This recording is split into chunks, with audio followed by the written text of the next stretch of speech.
Catherine Brennan's hand trembled on her rifle as she watched 3 terrified girls being dragged toward the auction platform. The youngest one screamed for her dead mother. The eldest tried to shield her sisters with her thin body. And Kate, widow survivor woman who'd kept silent for 3 years while evil ruled her town, felt something inside her chest crack wide open. She'd promised her dying husband she'd never fight back. She'd promised herself she'd stay invisible, stay safe. She was about to break both promises. Before we begin this journey together, please subscribe and follow this story to the very end. Comment below with your city, so I can see how far this message of hope has traveled across our great country. Now let's start from the beginning. The September sun beat down merciless on the Wyoming Territory town square, but Kate Brennan felt ice in her veins. She'd come for supplies. Flour coffee, winter feed for the horses.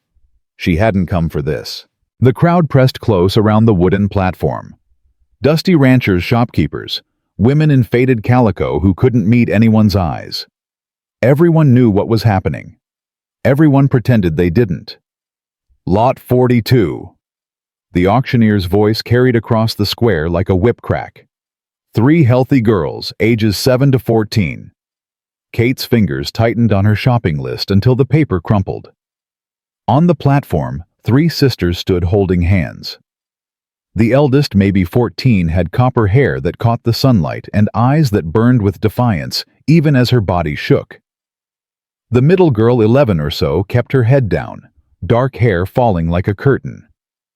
The youngest couldn't have been older than 7, clutching a carved wooden horse and crying silently. Perfect for domestic service, the auctioneer continued. Or light mine work, strong backs all of 'em. Mine work. Kate's stomach turned. She knew exactly what that meant. She'd buried enough children from Magnus Thornton's mines. Starting bid $20 for the lot. A man in an expensive suit stepped forward. Magnus Thornton himself, owner of half the territory and every corrupt official in it. $50, Thornton said. His voice was smooth, cultured. The voice of a man who'd never dug ore or felt hunger. I'll take all 3. The crowd shifted uncomfortably. Everyone knew what happened to children in Thornton's mines. Kate's feet moved before her mind caught up. 100.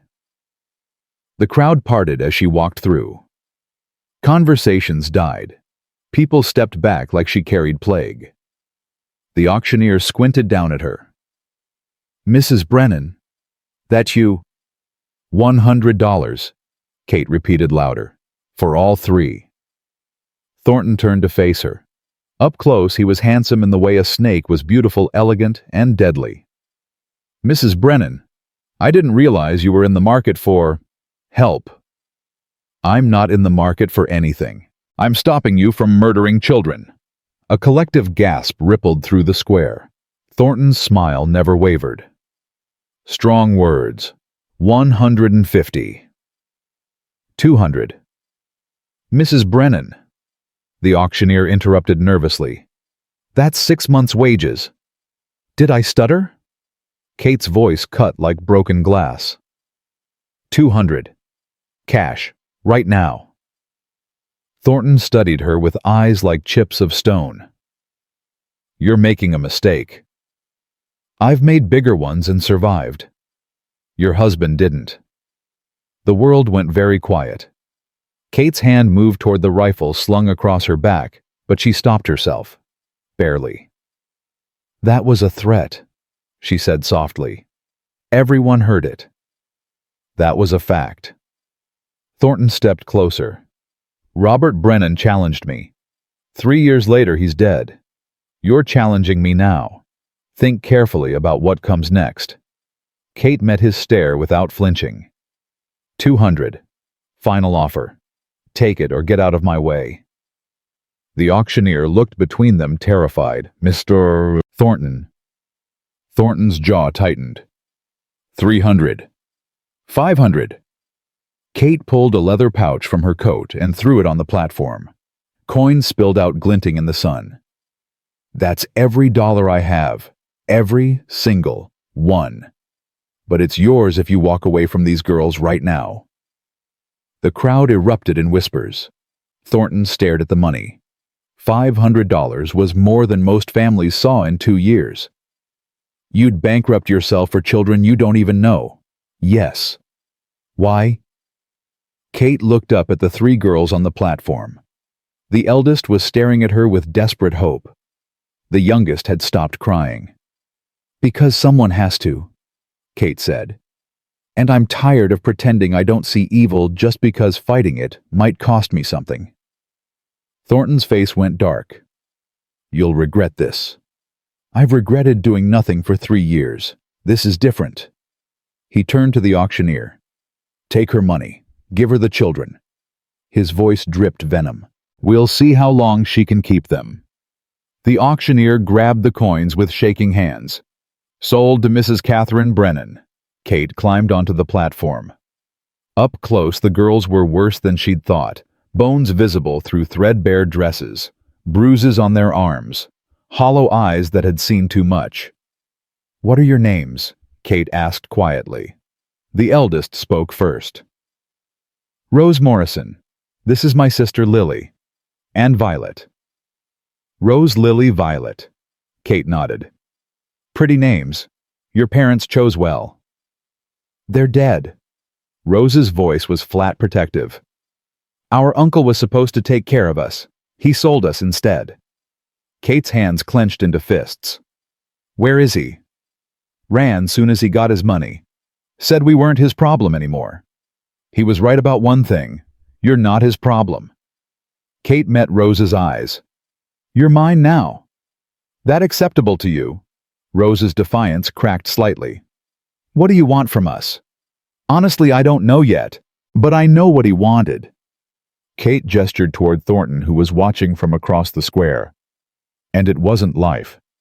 It was slow death. Why should we trust you? Rose's voice shook. Everyone else has hurt us. You shouldn't trust me, not yet. Kate held out her hand. But come with me anyway. Because staying here means going to his mines. And nobody comes back from those. Rose looked at her sisters. Lily nodded slightly. Violet just stared at Kate with enormous eyes. We stay together, Rose said firmly. All 3 of us. Always. All 3 of you. Always. Kate's throat tightened. You have my word. Rose took her hand. Kate helped them down from the platform. The crowd parted again, some faces sympathetic, most carefully neutral. Nobody wanted to anger Thornton by showing support, except one. Kate, a woman's voice called out. Dr. Elizabeth Hayes pushed through the crowd. She was 40-something, gray-streaked hair pulled back severe, wearing a man's riding coat, because women's clothes weren't practical for doctoring. Elizabeth.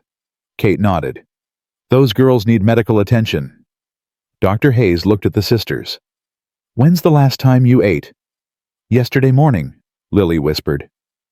Jesus. Dr. Hayes turned to Kate. Take them to my office. I'll examine them, make sure there's no... She glanced at the girls, chose her words carefully. No serious damage. I can't pay you. I just spent everything. Did I ask for payment? Dr. Hayes's eyes softened. What you just did took more courage than this town's seen in years. Least I can do is make sure they're healthy. Kate's eyes burned. Thank you. Don't thank me. Just keep them alive. Dr. Hayes lowered her voice. Thornton won't let this go. Let him come. They walked through town toward Dr. Hayes's office, a converted storefront with E. Hayes Physician painted on the window. People stared. Some whispered. Most looked away. Inside the office smelled like carbolic acid and dried herbs. Dr. Hayes gestured to an examination table. Rose, you first. Your sisters can wait here. Rose looked at Kate. You'll stay? I'm not going anywhere. The examination took 20 minutes. When Rose emerged, her face was carefully blank. Dr. Hayes called Lily next, then Violet. Finally, Dr. Hayes pulled Kate aside. They're malnourished, dehydrated, and covered in bruises. Nothing broken, thank God. But another month with whoever had them, She didn't finish the sentence. "They're safe now," Kate said. "Are they?" Dr. Hayes met her eyes. "You made an enemy today, Kate. The most dangerous man in the territory. I made an enemy 3 years ago when I didn't speak up about what he did to Robert. Maybe if I'd fought then, you'd be dead too. Don't blame yourself for surviving. Surviving isn't enough anymore." Kate looked at the 3 girls huddled together on a wooden bench. "I'm done surviving." Dr. Hayes handed her a small bottle. "Tonic, twice daily until they gain weight. And Kate," she gripped Kate's shoulder, "what you did today was right. Whatever comes next, remember that." Kate nodded, not trusting her voice. They left the office and headed toward Kate's wagon. The sun was lower now, painting the dirt street gold. Evening was coming fast.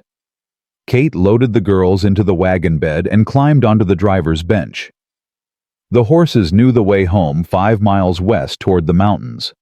They rode in silence for the first mile. Then Rose spoke from behind her. "Where are you taking us?" "My ranch. Brennan Ranch. It's small. Just me and one hired hand, but it's safe." "What will we do there?" Kate considered her answer carefully. "Work, I suppose. There's always work on a ranch. Cooking, cleaning, mending. But also learning. Can you read?" "Mama taught us." Rose's voice cracked on the word. "Before she died." "Then we'll keep teaching. Reading, writing, arithmetic. My husband always said education was the only thing nobody could take from you." Kate paused. "And I'll teach you to shoot." "Shoot?" Lily's voice, soft and surprised. "Women who can't protect themselves are prey. You'll never be prey again." Kate glanced back. "That agreeable?" The 3 sisters exchanged looks. "Yes, ma'am," Rose said quietly. "Don't call me ma'am. Makes me feel old. My name's Kate." "Yes, ma'am." Rose caught herself. "Kate." The wagon rolled on through the prairie grass. Violet had fallen asleep, head on Lily's shoulder. Lily stared at the landscape with artist's eyes cataloging everything. Rose sat rigid still, waiting for the trap to spring. Kate understood. She'd felt that way for 3 years, waiting for the other shoe to drop for Thornton to finish what he'd started with Robert. Maybe today was the shoe dropping. Or maybe, God willing, maybe today was the beginning of something different. They crested a rise, and the ranch came into view. It wasn't much. Single-story log house with a stone chimney. Small barn corral chicken coop. 1,000 acres of grazing land that Robert had fought to keep. But it was home. A man emerged from the barn as they approached. 50-something, weathered face, dark eyes that missed nothing. He wore simple ranch clothes and a wide-brimmed hat that shadowed his face. "Kate?" He nodded. "You're late. I was about to—" He saw the girls and stopped. "What's this?" "Sam, meet Rose, Lily, and Violet Morrison." Kate climbed down from the wagon. "They'll be living here now." Sam Chen looked at Kate for a long moment.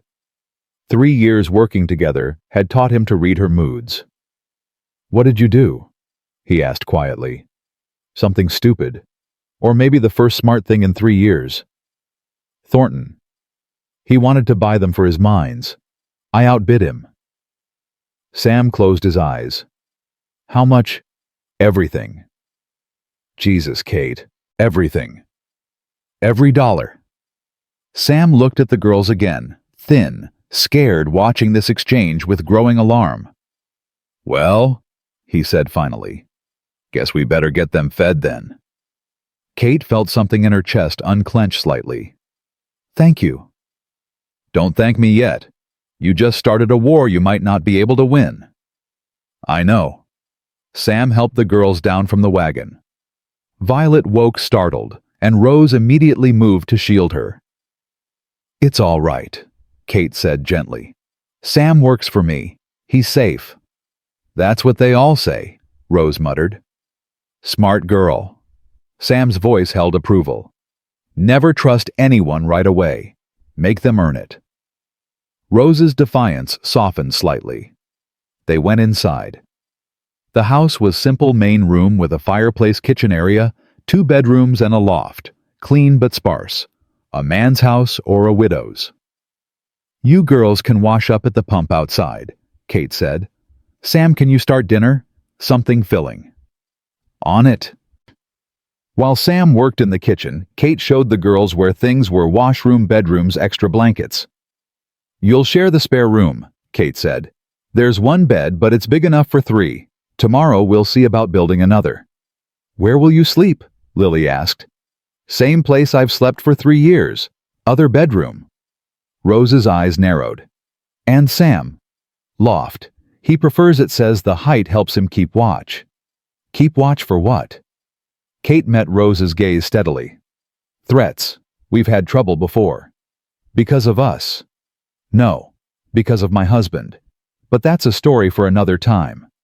Kate handed Rose clean towels. Right now you need to wash. Dinner in 30 minutes. The girls went outside. Through the window, Kate watched them at the pump, Rose helping Violet, Lily standing guard. They moved like soldiers, like survivors. Sam appeared at her shoulder. You sure about this? No. Thornton will come for them. Let him try. Kate. I know what I did, Sam. Kate turned to face him. I know what it costs, but I saw those girls on that platform, and I saw Robert.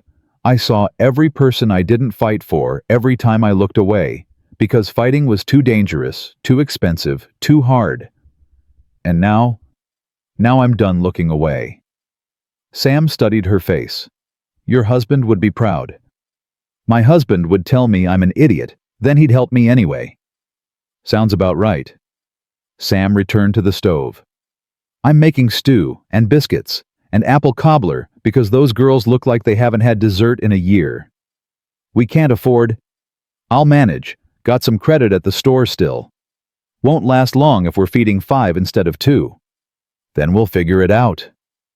Sam stirred the pot. We always do. The girls came back inside slightly cleaner, still wary.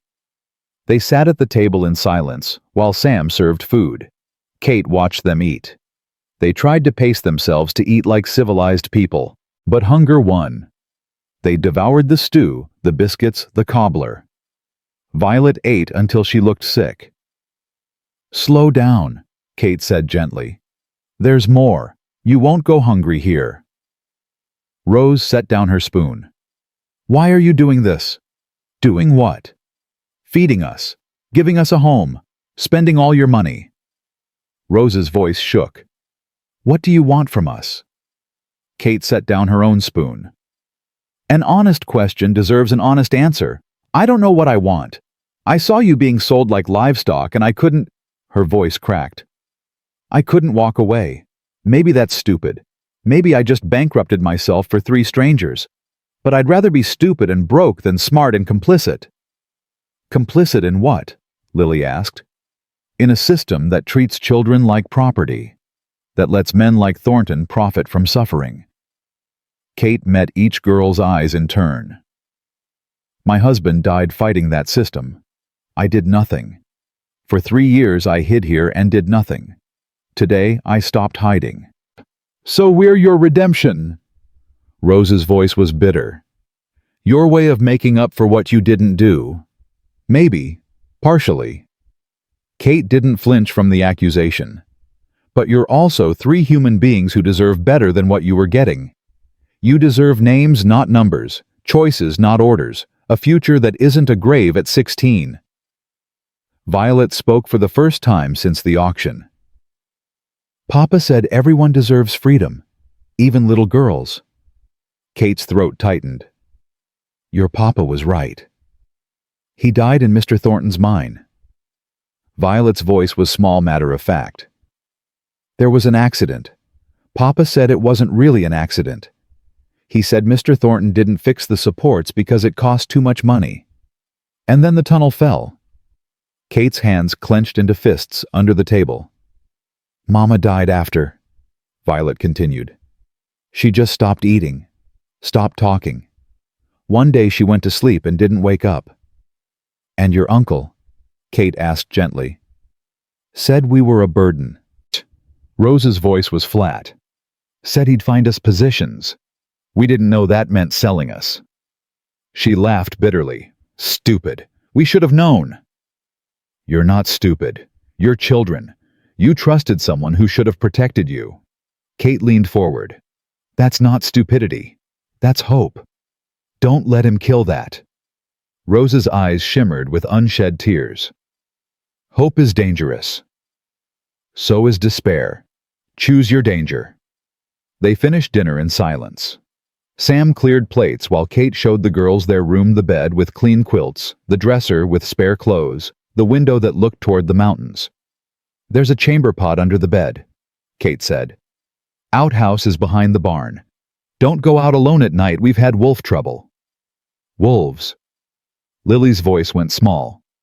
They're more scared of you than you are of them, but better safe. Kate paused at the door. Get some rest. Tomorrow we'll talk about chores, lessons, routines. Tonight just sleep. You're safe here. Are we? Rose asked. Really safe? Kate thought about Thornton's face at the auction, the cold promise in his eyes. I'll do everything in my power to keep you safe, she said finally. That's the best I can promise. After the girls were settled, Kate found Sam on the porch. He was smoking his pipe, staring at the horizon. They're good kids, he said quietly. Been through hell. I know. We can't feed 5 people on what this ranch brings in. I know that too. And Thornton won't let this stand. He'll come after you. Maybe not tomorrow, maybe not next week, but he'll come. Kate sat beside him. Let him come. You say that now. Wait until it's happening. I've been waiting for 3 years, Sam. Waiting for Thornton to finish what he started. Waiting to have enough courage to fight back. Waiting to feel like Robert's death meant something. She looked at the stars beginning to appear. I'm done waiting. Your husband would have done the same thing, you know. Seen those girls and bankrupted himself to save them. I know. That's why I loved him. And that's why he's dead. Kate flinched. Sam's voice softened. I'm not trying to hurt you. I'm trying to keep you alive. Robert fought Thornton and lost. What makes you think you'll fare better? Nothing. Maybe I won't. Kate stood. But those girls will have a chance. That's more than they had this morning. She went inside before Sam could respond. In the spare bedroom, Rose lay awake staring at the ceiling. Beside her, Lily and Violet had finally fallen asleep. Real sleep, not the half-awake terror they'd known for months. Rose didn't trust this. Didn't trust the soft bed, the full stomach, the woman who'd paid $500 for strangers. People didn't do things like that. Not in Rose's experience. There was always a cost, always something they wanted. She'd figure out what Kate Brennan wanted, and she'd protect her sisters when the truth came out. But tonight she let herself pretend. Pretend the bed was real, the safety was real, the hope was real. Just for tonight. Outside, Kate stood at her bedroom window, rifle propped against the wall within reach. She'd started something today, something that couldn't be undone. Thornton would retaliate. The town would judge. The costs would mount. But when she closed her eyes, she saw 3 girls on an auction platform. Saw the terror in their eyes. Saw the moment Rose took her hand and chose to trust. Whatever came next, war, ruin, death, Kate would face it. Because today, for the first time in 3 years, she'd done something that mattered. She'd stopped looking away. And she'd never look away again. Dawn came too early. Kate woke to the sound of chickens squawking murder outside her window. She grabbed her rifle by instinct and was halfway to the door before her mind caught up. Just chickens. Not Thornton. Not yet. She dressed quickly and found Sam already in the kitchen, coffee brewing. They're still asleep, he said quietly. Checked on them an hour ago. Let them rest. God knows they need it. Kate poured coffee hands steadier than she felt. Through the window, the sun was just breaking over the mountains. Pretty morning. Deceptive. What's the plan? Sam asked. Survive the day, then the next one. That's not a plan. That's hope. Hope's all I've got right now. Sam opened his mouth to respond, but footsteps on the stairs stopped him. Rose appeared dressed in yesterday's ragged dress hair braided tight. Morning, Kate said. Sleep well. No. Rose's voice was flat. What do you want us to do? Do. For work. You said we'd work for our keep. Kate set down her coffee. Rose, you've been here less than 12 hours. I don't care. We're not charity cases. Tell us what to do. Pride and fear mixed in those words. Kate recognized both. All right. Can you cook? Some. Mama taught me basics. Then help Sam with breakfast. Lily and Violet can gather eggs when they wake. After we eat, I'll show you around the ranch. Rose nodded stiffly and moved to the stove. Sam handed her a knife and potatoes without comment. They worked in silence, efficient. Lily and Violet came down 20 minutes later, looking lost. Kate sent them to the henhouse with a basket. They went together, Violet clutching Lily's hand. Breakfast was quiet. Eggs, potatoes, leftover biscuits. The girls ate like they expected the food to disappear. After this, Kate said, we'll do a tour. You need to know the property, where things are, what's safe, what isn't. What isn't safe? Lily asked. North Pasture has a ravine. Easy to miss if you're not watching.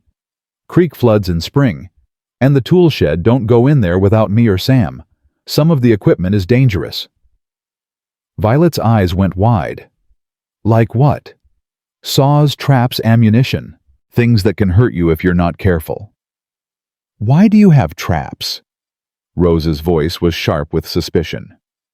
Wolves, coyotes, sometimes worse. Kate met her gaze. This is frontier land, Rose. It's not forgiving. Neither are people. No, they're not. After breakfast, Kate led them outside. The morning was clear cold, promising heat later. She showed them the barn, 8 horses, 2 milk cows, hay storage. The chickens they'd already met. The vegetable garden half dead from neglect. The smokehouse, the root cellar, the well. Brennan Ranch is 1,000 acres, Kate explained. Most of it's grazing land for cattle. We run about 200 head. Not a big operation, but it's ours. Yours, Rose corrected. Not ours. Fair point. Kate stopped walking. Let me be clear. I don't own you. I bought your freedom, not your servitude.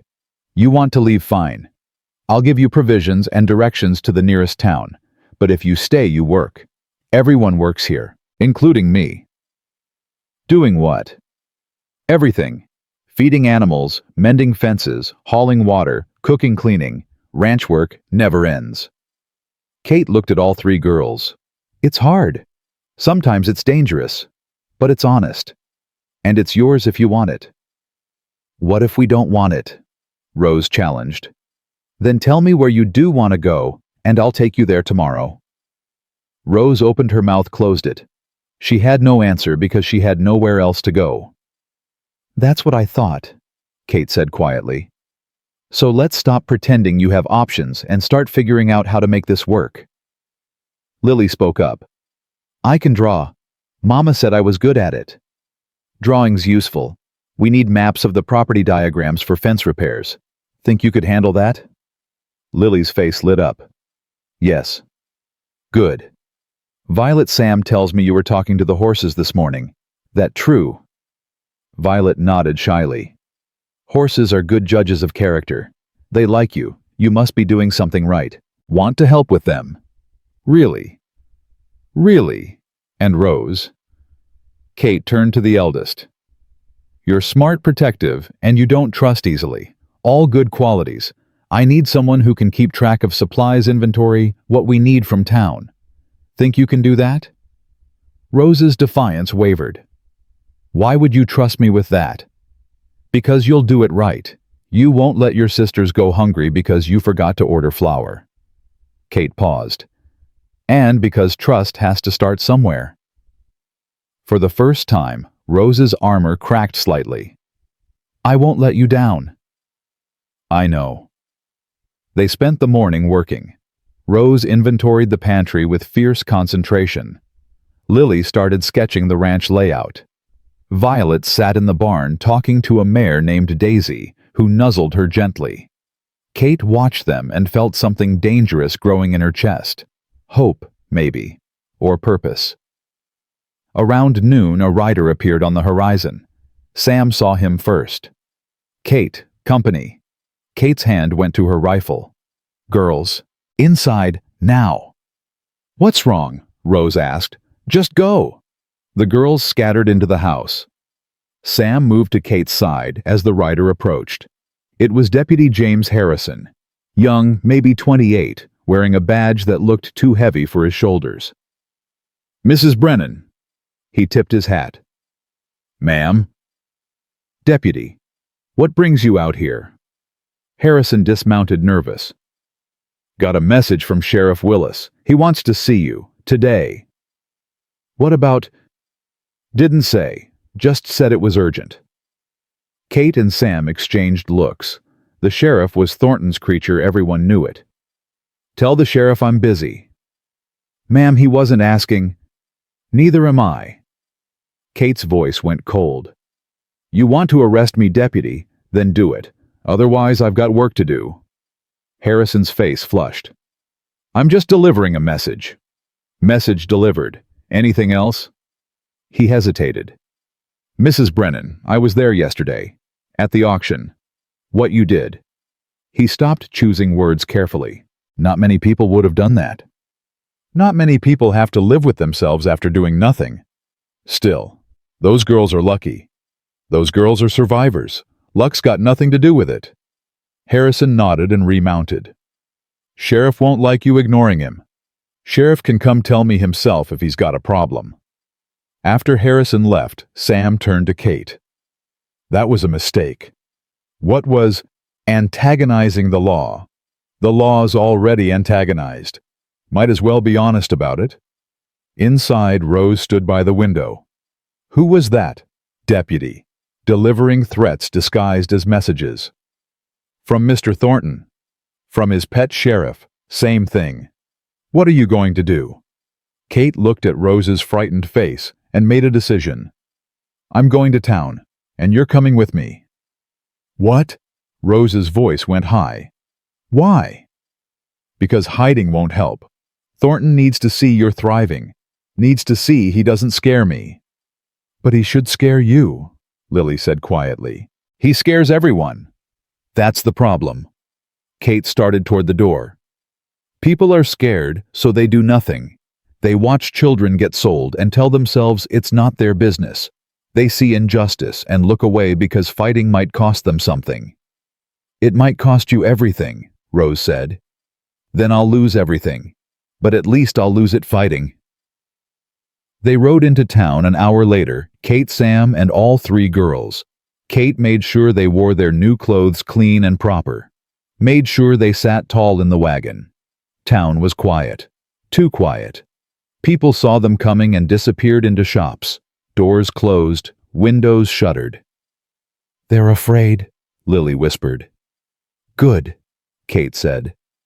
Fear means they're paying attention. They stopped at the general store. Kate needed supplies. Flour, sugar, salt, ammunition. Things she couldn't afford but couldn't live without. Inside, Mr. Peterson stood behind the counter. 60 years old, owned the store for 30. He looked at Kate with something like pity. Mrs. Brennan, I heard about yesterday. I imagine everyone heard. $100 says Thornton's not happy. $100 says I don't care. Peterson glanced at the girls, then back at Kate. I can't extend you credit anymore. Thornton's orders. Cash only. Kate's jaw tightened. I need supplies. I know, but Thornton owns the bank. Owns most of the businesses in town. He puts the word out, nobody'll trade with you. So you're cutting me off. I'm sorry, Kate. I've got a family. I can't afford to anger him. Kate set her list on the counter. How much for this cash? Peterson tallied it up. $32. Kate counted out coins. Exact amount. Her last money. This is wrong, Rose said suddenly. He's punishing you for helping us. Peterson wouldn't meet her eyes. It's business, Kate said quietly. Nothing personal. Everything's personal, Rose shot back. They loaded supplies into the wagon. Across the street, Kate saw Sheriff Willis watching from his office. He didn't approach, just watched. A test, Kate realized. Seeing if she'd fold, she wouldn't. As they left town, a woman stepped out from an alley.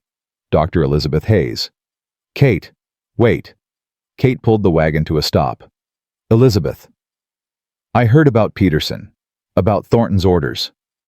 Dr. Hayes glanced around, then lowered her voice. I can't help publicly, but if you need medical supplies, medicine, anything, come to my back door after dark. I'll help however I can. Kate's throat tightened. You'll risk your practice. My practice doesn't mean much if I'm too coward to use it for good. Dr. Hayes touched Kate's hand briefly. You're not alone in this. Remember that. She disappeared back into the alley before Kate could respond. She's brave, Lily said softly. She's terrified, Kate corrected. But she's doing it anyway. That's what courage is. They rode home in silence. When they arrived, Sam had news. Someone was here while we were gone. Who? Don't know. But they left something. He led her to the barn, painted across the door in red, "Send them back or burn." The girls froze. Kate stared at the words, rage building in her chest. Sam, get paint. We're covering this. Kate. Now. They spent the next hour painting over the threat. White paint covering red. The girls helped, silent and scared. That night Kate couldn't sleep. She sat on the porch with her rifle watching the darkness. Sam joined her around midnight. You should rest. Can't. They're trying to scare you. It's working. You don't seem scared. I'm terrified. But being scared and giving up aren't the same thing. Sam lit his pipe. Your husband used to say something similar. Robert was an idiot. Got himself killed for saying things like that. You loved him anyway. I loved him because of it. Kate's voice broke slightly. He believed people could be better. That standing up mattered even when it was hopeless. I thought he was naive. Turns out he was right. He was right and dead. Think about that before you follow his path. I think about nothing else. Movement in the darkness made them both tense. Kate raised her rifle. A horse emerged from the shadows. Deputy Harrison alone. Don't shoot, he called. I'm alone. Kate kept the rifle aimed. State your business. Harrison dismounted slowly, hands visible. I came to warn you. Sheriff's planning something. Don't know what, but he's been meeting with Thornton all day. Something's coming. Why tell me? Because what you did was right, and what they're planning is wrong. Harrison's voice shook. I became a deputy to help people, but all I do is enforce Thornton's will. I'm tired of it. Then quit. I have family, a little brother to support. I can't. He stopped. I can't quit, but I can warn you. Kate lowered the rifle. When? Soon. Days, maybe. They're being careful, planning it legal. They'll come with paperwork, make it official. Paperwork for what? Taking the girls. They're going to claim you're an unfit guardian. Get a judge's order. Kate's blood went cold. What judge? Territorial Judge Blackwood. He's in Thornton's pocket. Everyone knows it. When's he coming through? Week from Friday. Thornton's petitioned for a hearing. Can I fight it? Not without a lawyer, and no lawyer in this territory will go against Thornton. Kate closed her eyes. Then I'll fight it myself. You'll lose. Maybe, but I'll fight anyway. Harrison nodded slowly. I'll do what I can. Give you warning before they come. It's not much, but it's more than most would do. Thank you." After Harrison left, Sam turned to Kate. "You heard him. You can't win this." "I can try." "Trying doesn't feed 3 girls when you lose the ranch." "I'm not losing anything." Kate stood. "Thornton wants a legal fight, fine. I'll give him one." "How, you don't even know what legal means in this context?" "Then I'll learn." The next week was brutal. Kate spent every spare moment reading law books borrowed from Dr. Hayes. Rose helped surprisingly good at finding relevant statutes. Lily drew courtroom diagrams. Violet just watched, silent and scared. Sam kept the ranch running, but the work was piling up. Fences needed mending, cattle needed moving. Winter was coming, and they weren't prepared.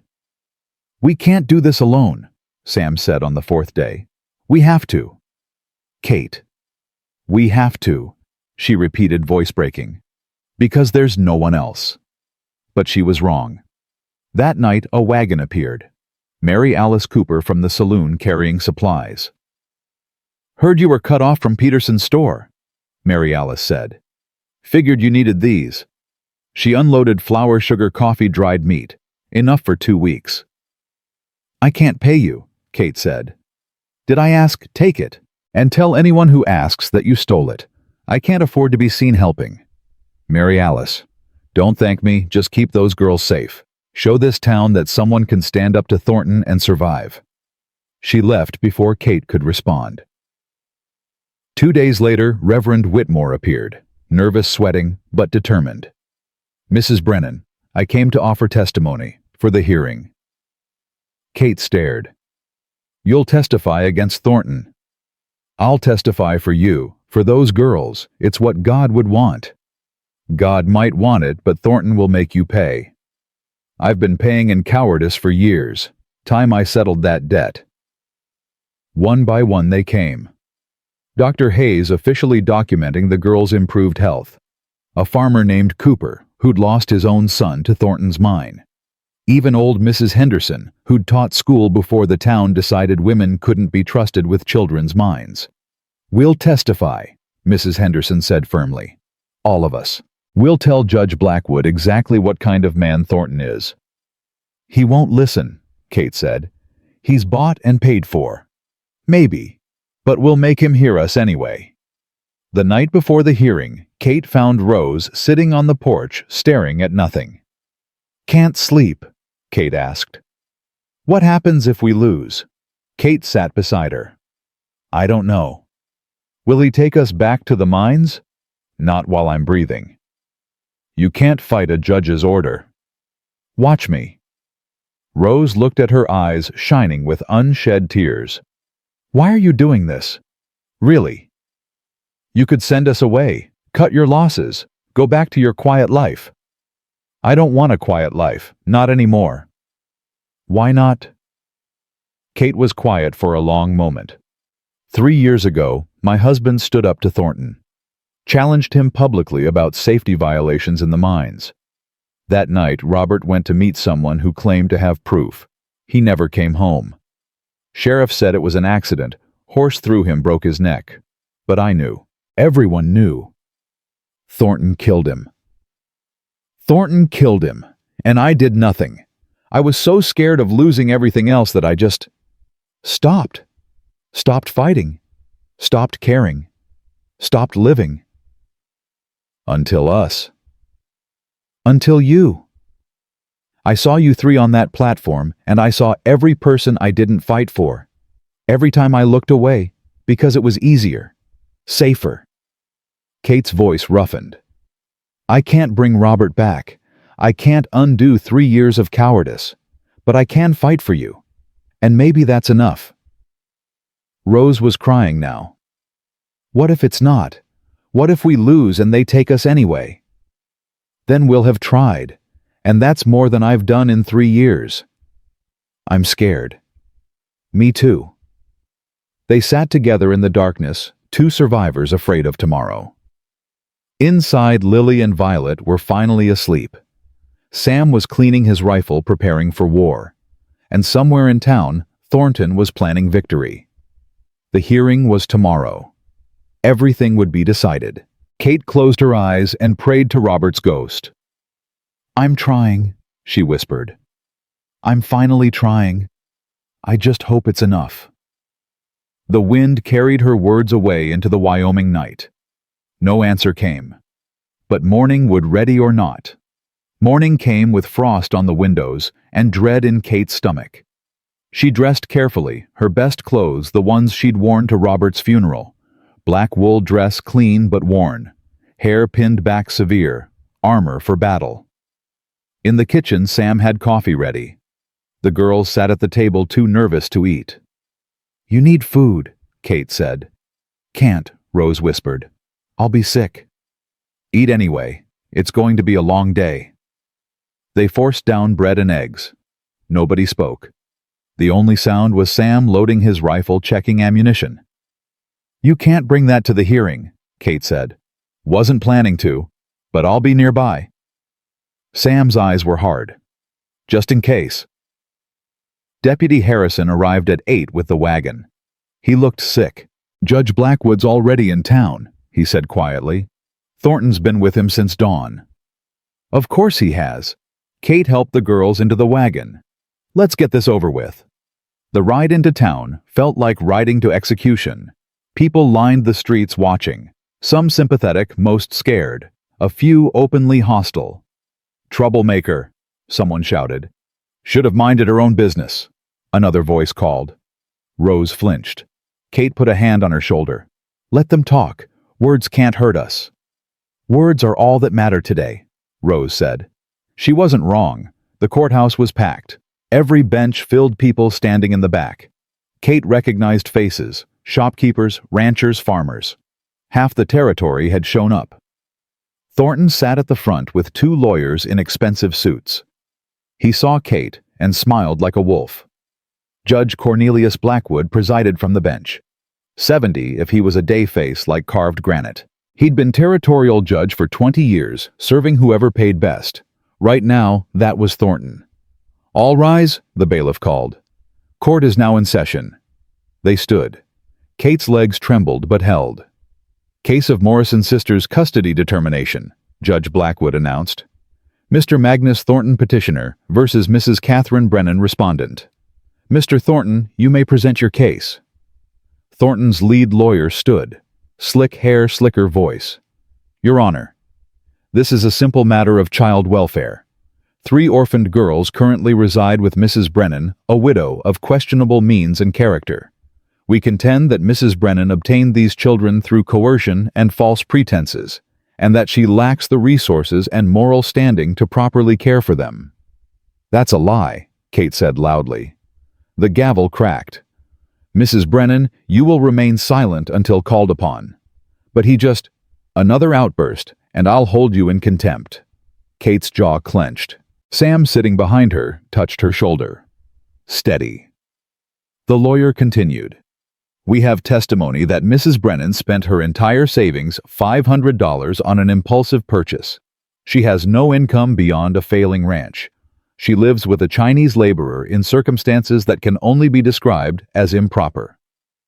"Sam Chen is my employee," Kate interrupted. "Not that it's anyone's business." "Mrs. Brennan." The gavel again. "Last warning." "Your Honor," the lawyer said smoothly. "We also have concerns about Mrs. Brennan's mental state. Her husband died 3 years ago under tragic circumstances. Some say she's never recovered. Buying 3 children she doesn't know, bankrupting herself, these are not the actions of a stable mind." Kate's hands balled into fists. Rose reached over and gripped one. "Furthermore," the lawyer went on, "Mr. Thornton offers a generous alternative. He'll take custody of the 2 older girls, providing them employment in his household, not the mines, as Mrs. Brennan falsely claimed. Light domestic work, proper supervision, moral guidance. The youngest can go to the territorial orphanage in Cheyenne." "No," Violet whimpered. The lawyer ignored her. "This solution serves everyone's interest. Mrs. Brennan is relieved of a burden she can't afford. The girls receive proper care. Mr. Thornton fulfills his Christian duty to help unfortunates." He sat down satisfied. Judge Blackwood looked at Kate. "Mrs. Brennan, do you have representation?" "No, Your Honor. Can't afford a lawyer." "Then you'll speak for yourself. Do you contest Mr. Thornton's petition?" "I contest every word of it." "On what grounds?" Kate stood. Her voice shook but held. "On the grounds that Magnus Thornton is a liar who's killed more children in his mines than cholera ever did. On the grounds that his generous offer is slavery with a smile. On the grounds that those 3 girls are human beings, not property to be divided up like furniture." The courtroom erupted. Judge Blackwood hammered for order. "Mrs. Brennan, those are serious accusations. They're true accusations. Do you have proof?" "I have witnesses." "Then call them. But I warn you, slander will not be tolerated in this courtroom." Kate turned to the gallery. "Dr. Elizabeth Hayes." Dr. Hayes stood and approached the witness stand. She was sworn in, hand steady on the Bible. "Dr. Hayes," Kate said, "you examined the Morrison sisters when I first brought them home. What did you find?" "Severe malnutrition, dehydration, bruises in various stages of healing, signs of prolonged neglect and possible abuse." "And their current condition?" "Healthy, well-fed, no new injuries. They've gained weight color in their faces. Medically speaking, they're thriving." Thornton's lawyer stood. "Objection. The doctor's personal feelings." "I'm stating medical facts," Dr. Hayes interrupted coldly. "Facts supported by examination notes I'd be happy to provide." "Your Honor, overruled. Continue, Mrs. Brennan." Kate felt a tiny spark of hope. "Dr. Hayes, in your medical opinion, are these girls better off with me or in Mr. Thornton's custody?" "With you, unquestionably." "How can you be certain?" "Because I've treated 6 children who worked in Thornton's mines. 2 died. The others are permanently damaged lungs, ruined bodies broken. The youngest was 10 years old." Gasps rippled through the courtroom. Thornton shot to his feet. "Your Honor, this is irrelevant." "It's entirely relevant," Kate fired back. "You want custody of these girls to put them in the same conditions that killed their father. James Morrison's death was an accident. Was it? Or was it caused by safety violations you ignored because fixing them cost money?" Judge Blackwood's gavel cracked like thunder. "That's enough. Both of you." Silence fell. The judge's face was unreadable. "Mrs. Brennan, do you have other witnesses?" "Yes, Your Honor. Reverend Joshua Whitmore."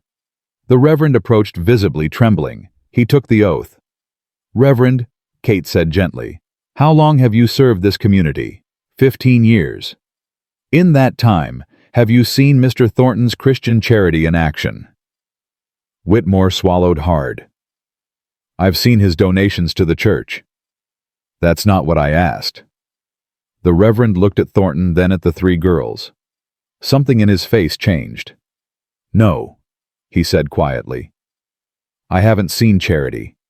I've seen money used to buy silence. I've presided over funerals for children who died in his mines. I've blessed graves of men who challenged him and died in convenient accidents. I've taken his blood money and told myself it was for the church's good." His voice broke. "I've been a coward, but I won't be one today. Those girls are safe with Kate Brennan. They're loved. They're thriving. Taking them from her would be a sin against God and man." Thornton's face went dark red. "You hypocritical—" "Mr. Thornton," Judge Blackwood warned. "Control yourself." Kate called Mary Alice Cooper next. The saloon owner spoke plainly about the girls she'd sheltered who'd escaped Thornton's mines. Then old Mrs. Henderson testified about the Morrison family, about James's warnings before the cave-in, about how Anna had died of grief. One by one, Kate's witnesses painted a picture that Thornton couldn't argue away. But he tried. His lawyer called Sheriff Willis. "Sheriff," the lawyer said smoothly, "you've investigated Mrs. Brennan's household. What did you find?" "Irregular circumstances," Willis said. "A widow living with a Chinese man and 3 young girls. Improper by any standard." "Did you observe any signs of mistreatment?" "Not physical. But propriety matters. A woman alone with a Chinaman people talk. People are bigots, Kate said sharply. Mrs. Brennan, the gavel. But the damage was done. Sam's face was stone, but Kate saw the hurt in his eyes. Thornton's lawyer continued. Sheriff, in your professional opinion, is Mrs. Brennan's home suitable for children? That's for the judge to decide, but I have concerns. What kind of concerns? Financial, mainly. Brennan Ranch is struggling. They're behind on property taxes. Winter's coming and they don't have adequate provisions. Those girls might starve before spring. Kate's stomach dropped. The taxes. God, she'd forgotten about the taxes. How much is owed? Judge Blackwood asked. $300. Due in 2 weeks. The judge looked at Kate. Can you pay it? Kate's mouth went dry. I'm working on it. That's not an answer. I spent everything I had saving those girls, but I'll find the money. I'll sell cattle, take loans. From whom? Thornton asked mockingly. I own the bank. Nobody else will lend to you. Then I'll figure something else out. Face it, Mrs. Brennan, you can't afford them. You gambled and lost. I didn't lose anything. Those girls are alive, healthy, safe. For now. But winter's coming. You're broke. Your ranch is failing. How long before you can't feed them, before they freeze because you can't afford firewood? Kate had no answer. Judge Blackwood leaned back. Mrs. Brennan, I appreciate your passion, but Mr. Thornton raises valid concerns. Resources matter. Good intentions don't feed children. Your Honor. I haven't finished. However, Dr. Hayes's testimony troubles me. If even half of what she said is true about conditions in Mr. Thornton's enterprises. Lies and slander, Thornton interrupted. Are they, because I can order an investigation? Thornton's confidence flickered. That won't be necessary. Perhaps it is. Perhaps it's long overdue. The judge's eyes were cold. I've heard whispers for years. Deaths, accidents, convenient disappearances. I've ignored them because I had no proof, but Dr. Hayes's testimony is proof. Your Honor, with respect, one doctor's opinion is medical evidence, documented, sworn under oath. Judge Blackwood looked at Kate. Mrs. Brennan, can you pay your taxes? I'll find a way. Not good enough. I need certainty. Kate's mind raced. There was no way. No money, no loans, no options. Your Honor, a voice called from the back. I'll pay it. Everyone turned. Deputy Harrison stood. I'll pay Mrs. Brennan's taxes. $300. The courtroom exploded. Deputy Harrison! Sheriff Willis roared. Sit down. No, sir, I won't. Harrison's voice shook but held. I've stood by too long while this town let evil prosper. Mrs. Brennan's right. Those girls are better off with her. And I'll pay what's needed to prove it. You don't have that kind of money, the sheriff snarled. I do. Inheritance from my mother. Been saving it. Harrison looked at Kate. It's yours if you need it. Kate's eyes burned. I can't accept. You can and will.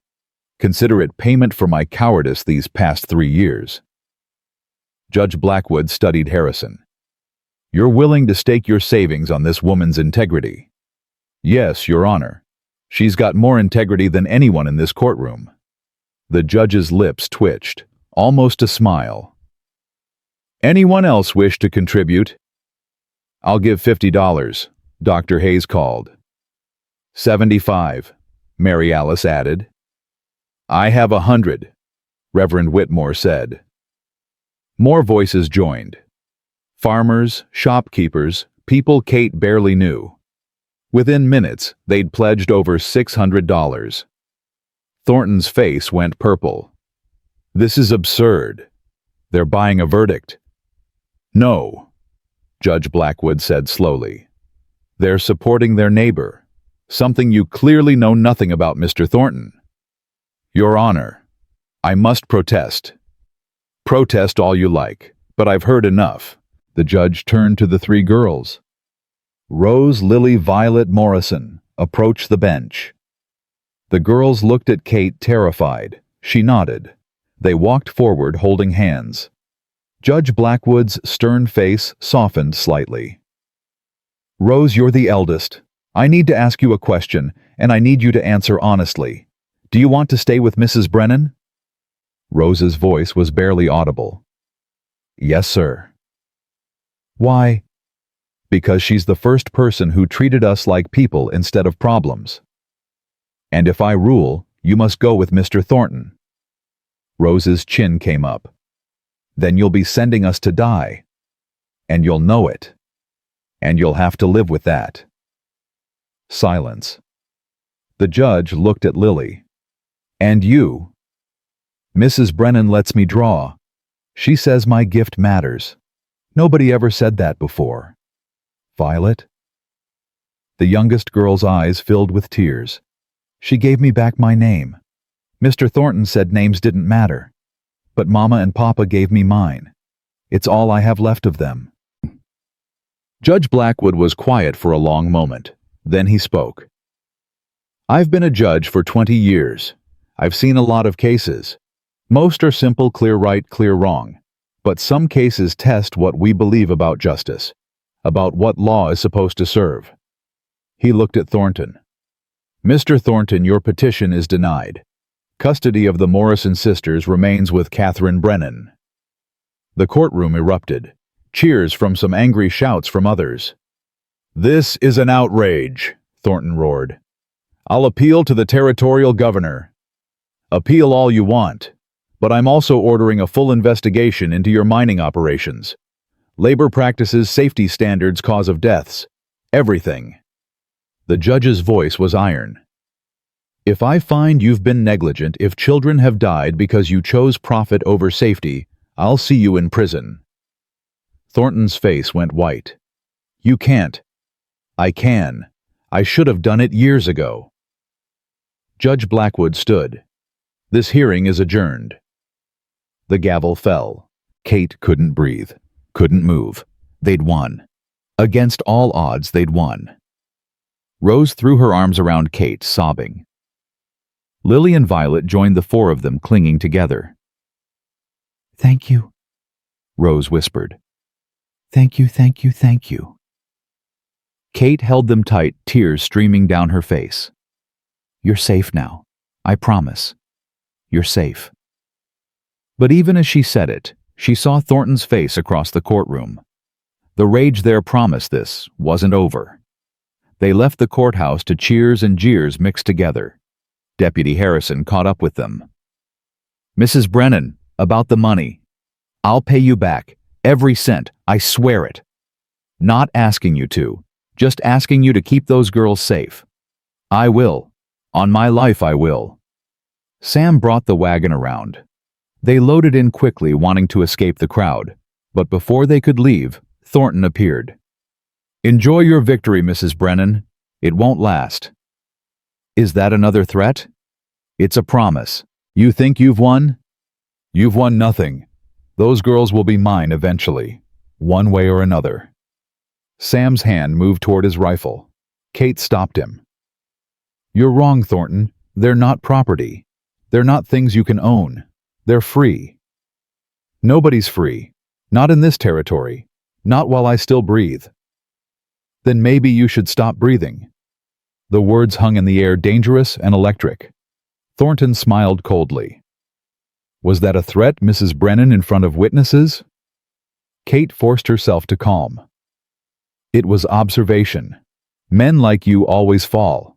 Question is whether you take others with you. I'll take you, that's certain. He walked away. Rose was shaking. He meant it. He's going to kill us. No, Kate said firmly. He's going to try. There's a difference. They rode home in tense silence. The victory felt hollow now, poisoned by Thornton's promise. At the ranch, Sam checked every lock, every window. Kate loaded her rifle and set it by the door. What do we do now? Lily asked. We live. Kate said. "We work. We keep going. For how long? As long as it takes." That night, Kate sat on the porch keeping watch. Sam joined her. "He'll come," Sam said quietly. "Maybe not today, maybe not tomorrow, but he'll come. Let him." "Kate, you're one woman with a rifle. He's got money men the law." "He doesn't have the law, not anymore. Judge Blackwood ruled against him." "One ruling doesn't change 20 years of corruption." "No, but it's a start."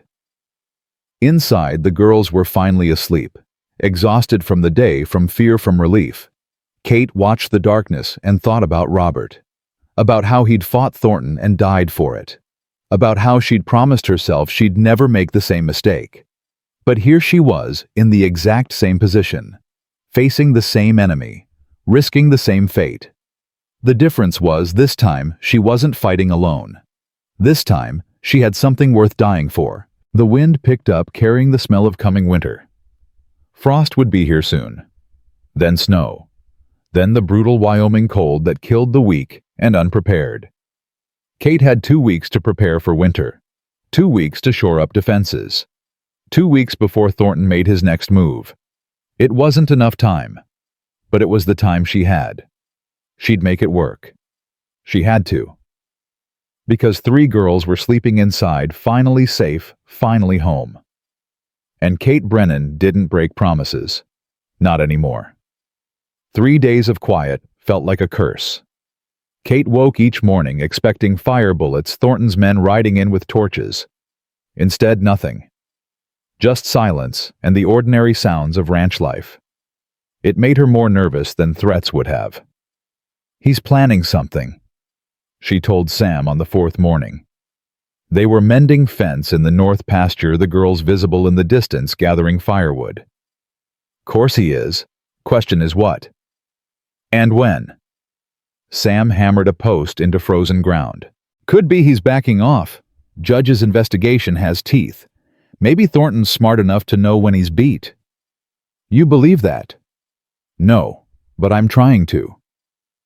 A rider appeared on the eastern ridge. Kate's hand went to her rifle. "Easy," Sam said. "That's Deputy Harrison." Harrison rode up fast, his horse lathered. "Mrs. Brennan, you need to hear this."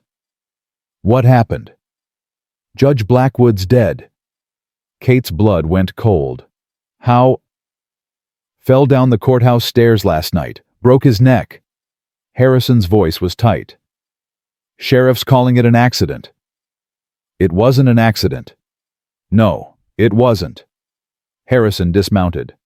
"New judge arrives tomorrow. Name's Sterling.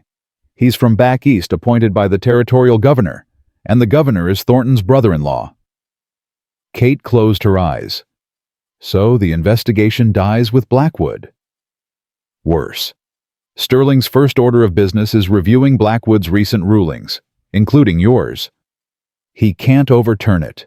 We won fair. Fair doesn't matter if the new judge is bought. Harrison looked sick. "I'm sorry. I thought winning the hearing meant something, but Thornton just changed the game." Kate's hands clenched into fists. "When does Sterling review the case?" "Week from today. He's giving you notice to appear with the girls." "And if I don't?" "Federal marshals. Thornton's already requested them." Sam spat on the ground. "So we're back where we started." "Worse than where we started," Kate said quietly. "Now Thornton knows we'll fight. He won't underestimate us again." After Harrison left, Kate called the girls in from their work. They gathered in the kitchen, faces worried. "What's wrong?" Rose asked. Kate told them everything. Judge Blackwood's death, the new judge, the upcoming review. She didn't sugarcoat it. When she finished, Violet was crying. Lily looked numb. Rose's face was stone. "So we lost," Rose said flatly. "All that fighting, all those people testifying, and we lost anyway." "We haven't lost yet. But we will. Men like Thornton always win." "Not always." "Name one time they didn't." Kate had no answer. Rose stood. "I won't let my sisters go to his mines. I'll kill them myself first. Quick and painless. Better than slow death underground. Rose? I mean it. Rose's voice didn't waver. I've thought about it. How I'd do it. Laudanum in their food, maybe. They'd just go to sleep. Wouldn't feel anything. Kate grabbed Rose's shoulders. You listen to me. Nobody's dying. Nobody's going to Thornton's mines. We'll figure this out. How we can't beat him. Nobody can. Then we'll run. The words hung in the air. Sam turned from the stove. Run where he owns this territory. Governor's his family. You go north, you hit his mining operations. South his cattle ranches. East or west doesn't matter. His influence spreads for 500 miles. Then we go 600 miles. 1,000 if we have to. Kate, you can't abandon your ranch. It's all you have left of Robert. Robert's dead. These girls are alive. I choose the living. Rose stared at her. You'd give up everything.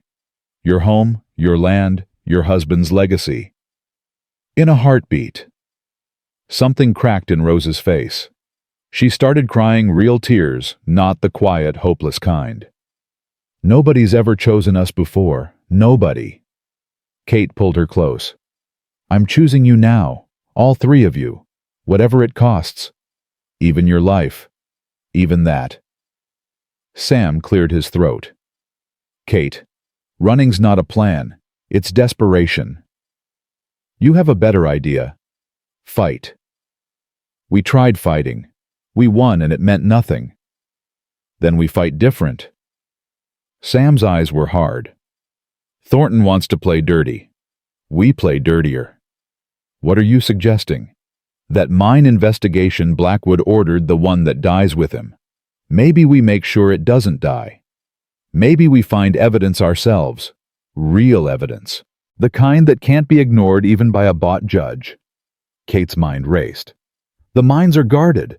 We'd never get in. Who said anything about getting in? We talk to the workers, the survivors. Get their stories, document everything. Then we take it straight to the territorial governor. Even Thornton can't suppress dozens of testimonies. The governor's his brother-in-law. His brother-in-law who's up for re-election next year, who can't afford a scandal about dead children. Sam's voice was urgent. It's risky, but it's a chance. Rose wiped her eyes. I'll help. I know people who worked in the mines, families who lost children. You're not going anywhere near Thornton, Kate said firmly. You can't protect me from this. I'm already in it. Rose's jaw set. Besides, they'll talk to me. I'm James Morrison's daughter. They knew my papa. They'll tell me things they won't tell you. She was right. Kate hated it, but Rose was right. Fine. But you don't go alone. Sam goes with you, and you stay in public places. If Thornton's men show up, you run. I'm not a coward. Running's not cowardice, it's survival. Learn the difference. They spent the rest of the day planning. Sam would take Rose into town tomorrow, talk to families quietly. Kate would stay with Lily and Violet, fortify the ranch, prepare for the worst. That night, Kate couldn't sleep. She walked the property line, rifle in hand, watching for threats. She found Lily sitting by the creek in the moonlight sketchbook in her lap. You should be in bed, Kate said gently. Can't sleep. Lily showed her the sketch, the ranch house smoke rising from the chimney light in the windows. I wanted to remember what it looks like, in case we have to leave. Kate's throat tightened. We might not have to. But we might. And I want to remember the only place that ever felt like home. Lily, I swear to you. Don't swear. Don't promise. Lily's voice was older than 11. Promises break, people die, homes burn. I've learned that already. Then what do you believe in? Lily looked at the sketch. This moment. Right now. You and me by this creek under these stars. That's real. That's true. Everything else is just hope. Kate sat beside her. Hope's not nothing. Hope's dangerous. It makes you think tomorrow will be better. Then tomorrow comes, and it's worse. Sometimes tomorrow is better. Not in my life. Kate had no answer for that. The girl had seen too much truth to believe in lies. They sat in silence until Lily finally went inside to bed. Kate stayed by the creek thinking about what the girl had said, about hope being dangerous, about promises breaking. Maybe she was right. Maybe Kate was a fool for believing they could win this. But fools had won before. Against worse odds, against stronger enemies. Kate had to believe that. Because without belief, there was only surrender. And she'd done enough surrendering for one lifetime. The next morning, Sam and Rose left for town before dawn. Kate watched them go with dread in her stomach. "They'll be fine," Violet said quietly. She was standing beside Kate, small and serious. "How do you know?" "Rose is smart, and Sam's strong. They'll come back." Kate wished she had that certainty. The day crawled past. Kate kept busy reinforcing the barn door, checking ammunition, drilling Lily and Violet on what to do if strangers came. Run to the root cellar. Hide. Don't come out until Kate or Sam calls the all clear. "What if you don't call?" Lily asked. "Then you wait until dark and run to Dr. Hayes's house. She'll hide you." "For how long?" "As long as it takes." Afternoon came. Then evening. Still no sign of Sam and Rose. Kate paced the porch, rifle ready. Lily and Violet huddled inside pretending to read. Finally at dusk, 2 horses appeared. Kate's relief lasted exactly 3 seconds, because there were 3 people: Sam, Rose, and someone else. A boy, maybe 17, rail-thin, coughing hard. "Found him collapsed outside the mine," Sam explained, helping the boy down. "Name's Thomas. He's got lung sickness." Kate saw the blood on the boy's lips. Miner's consumption. She'd seen it before. "Get him inside. Lily, boil water. Violet, get blankets." They carried Thomas to the spare bed. Up close, he looked half dead already. Hollow cheeks, skin like paper eyes that had seen hell. "How long were you in the mines?" Kate asked gently. 2 years. His voice was a rasp. "Since I was 15. My pa died. Ma couldn't feed us all. Sold me and my brother to Thornton." "Where's your brother now?" Thomas's eyes filled with tears. "Died last month. Cave-in. Thornton said it was his fault for being careless. Didn't even pay for a coffin." Rose gripped Kate's arm. "Tell her the rest." Thomas coughed blood into a rag. "There's others. Kids younger than me. Some as young as 8. Thornton brings them in at night so nobody sees. Works them 20 hours a day. Feeds them scraps. Beats them if they slow down." "How many?" 15, maybe 20. Hard to count in the dark." Kate's stomach turned. Why haven't people talked? Why hasn't anyone stopped this? Fear. Thomas's voice was bitter. "Thornton owns everything. You speak up, you disappear. Your family loses their home, their jobs. He destroys you." "Not anymore," Kate said firmly. "You're safe here, and you're going to testify." "I can't. I'm dying anyway. What's the point?" "The point is those other kids, the ones still down there. You can save them." Thomas closed his eyes. "I'm scared." "We're all scared, but we're doing it anyway." Over the next 3 days, more people came. Miners who'd escaped, families who'd lost children. Each one with a story, each story worse than the last. Kate documented everything. Names, dates, deaths. Sam sketched maps of the mine tunnels, showing where accidents happened, where safety violations were worst. Rose interviewed families, getting details Thornton's lawyers couldn't refute. By the end of the week, they had testimonies from 43 people. Evidence of 62 deaths in the past 5 years. Proof of child labor, unsafe conditions, deliberate negligence. "This is enough," Sam said. "We take this to the governor." "The governor won't care," Rose said. "He's Thornton's family." "Then we go over his head. Territorial newspapers, federal authorities. Someone will listen." But that night, everything changed. Kate woke to the smell of smoke. She was out of bed in seconds, grabbing her rifle. Fire. Sam burst from the loft. Where? The barn. They ran outside. The barn was engulfed flames, shooting 30 feet high. The horses were screaming. Get them out! Kate shouted. Sam ran toward the barn doors. Kate went for the girls. Inside the house, Rose was already herding Lily and Violet toward the back door. Someone's out front, Rose hissed. I saw them. Kate's blood went cold. This wasn't just fire. This was an attack. Root cellar. Now. All three of you. But now. The girls ran. Kate took position at the front window. 6 men on horses silhouetted by the burning barn, all armed. The leader called out, Mrs. Brennan, send out the girls and we'll leave peaceful. Kate recognized the voice. Sheriff Willis. Go to hell, Willis. Last chance, give us the girls or we take them. You'll have to kill me first. That can be arranged. Gunfire erupted. Kate dropped bullets, shattering the window above her head. She fired back blind, heard a man scream. Sam appeared at the side door, covered in soot. Horses are out, but the barn's gone. The girls? Root cellar. I checked. More gunfire. Kate reloaded, fired again. Hit a horse. The animal went down, throwing its rider. We can't hold them off forever, Sam said. Don't need forever.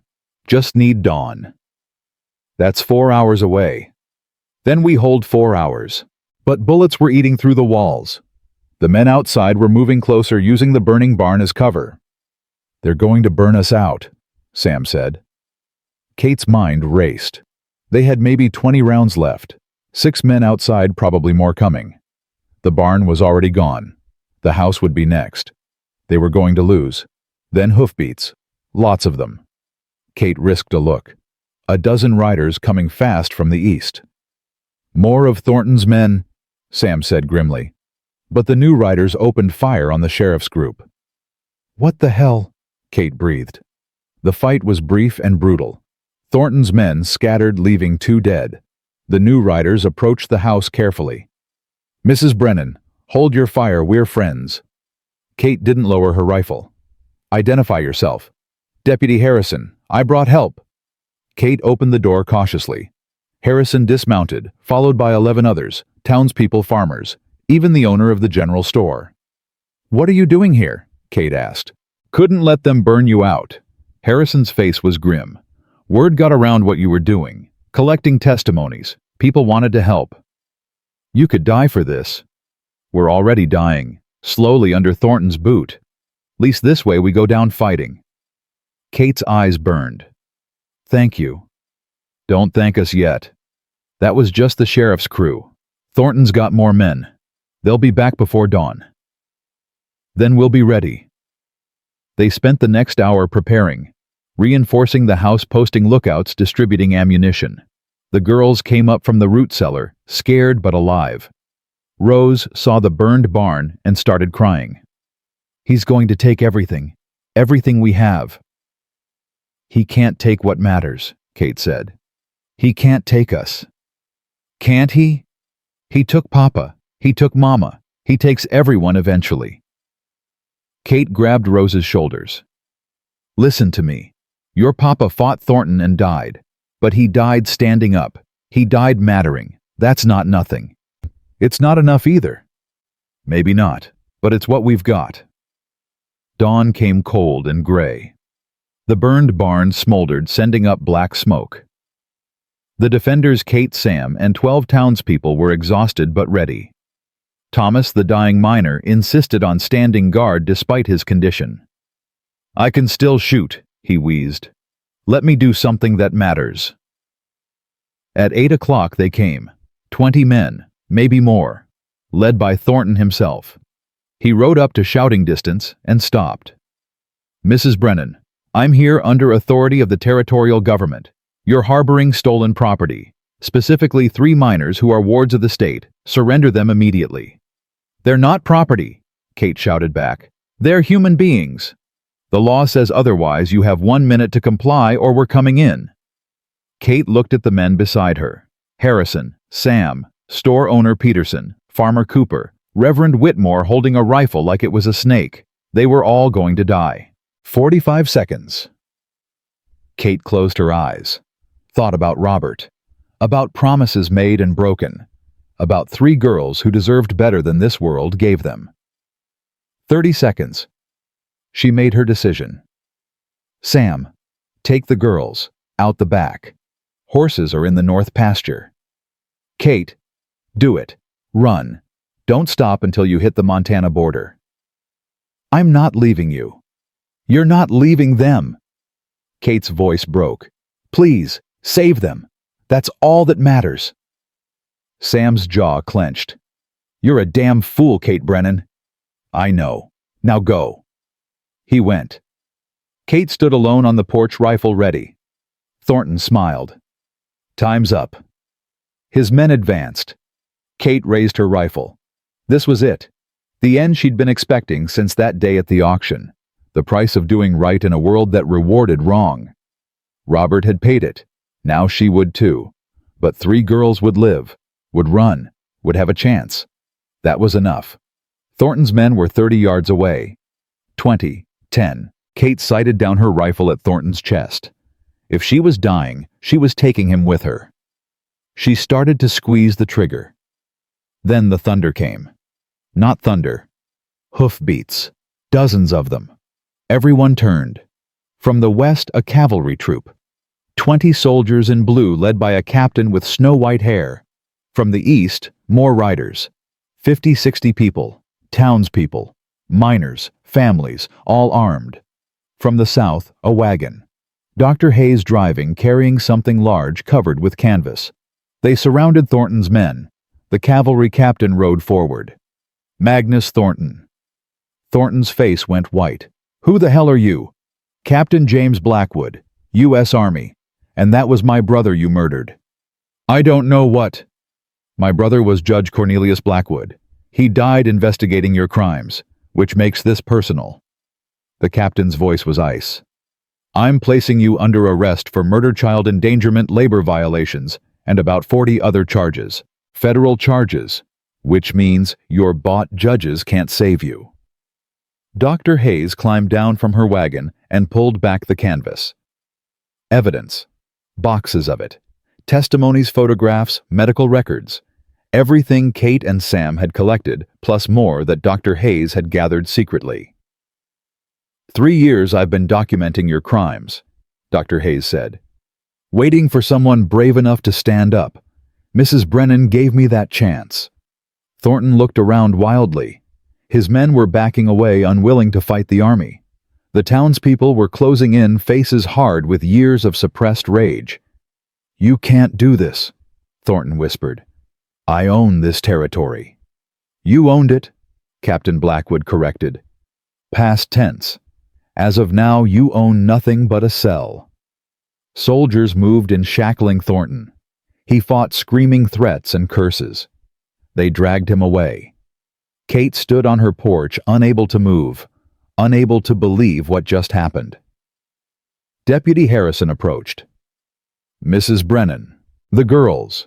Sam took them. They're running. Maybe call them back. Kate stumbled to the north pasture. Sam was saddling horses, the girls already mounted. Kate, Sam called. What happened? We heard. It's over. Kate's voice shook. Thornton's arrested. Federal charges. It's over.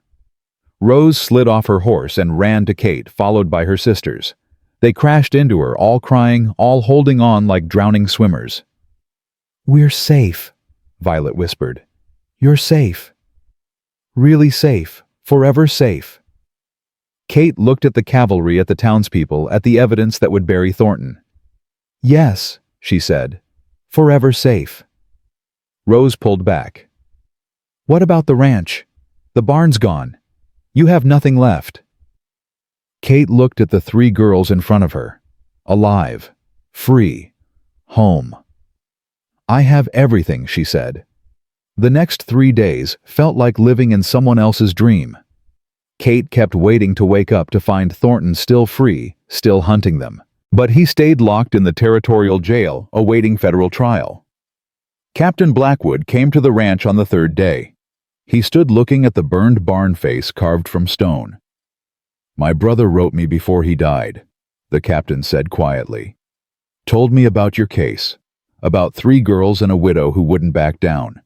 He said if anything happened to him, I should come." "I'm sorry about your brother," Kate said. "Don't be sorry. Be glad. Cornelia spent 20 years compromising, bending, looking the other way. At the end, he finally did something that mattered. He died proud. That's more than most men get. It doesn't seem like enough. It never does." The captain turned to face her. "Mrs. Brennan, the federal trial will take time. Months, maybe a year. During that time, Thornton's lawyers will try everything. They'll attack you, the girls, anyone who testified.